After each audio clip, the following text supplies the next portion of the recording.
চিকেনের পুরে ভরা এই নাস্তাটি চাইলে সহজে ঘরে বানিয়ে নিতে পারেন। এর জন্য মুরগির মাংস আগে থেকে সিদ্ধ করে নিতে হবে আর আদা রসুন বাটা দিয়ে সিদ্ধ করতে হবে।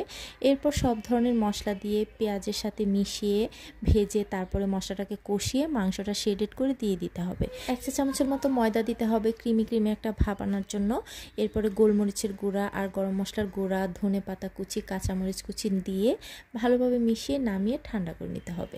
ও আচ্ছা, 1 চামচ চিনিও কিন্তু দিয়ে দিতে হবে। এরপর এখানে ব্রেডের যে ডো তৈরি করা হয়, মানে ইস্ট পাউডার দিয়ে যে ডোটা তৈরি করা হয় সেটা তৈরি করে নিয়েছি। আর এখান থেকে অল্প একটু নিয়ে ছোট করে একটা মোটা করে রুটি বেলে নিয়েছি। এরপর এর ভিতরে চিকেনের পুরটা দিয়ে ভালো করে সিল করে দিয়েছি। এবার এটাকে আমি দুধে ভিজিয়ে তারপরে ব্রেড ক্রাম দিয়ে ভালোভাবে কোট করে নিব। এরপর গরম গরম তেলে ভেজে উঠিয়ে নিব মজাদার এই নাস্তাটি।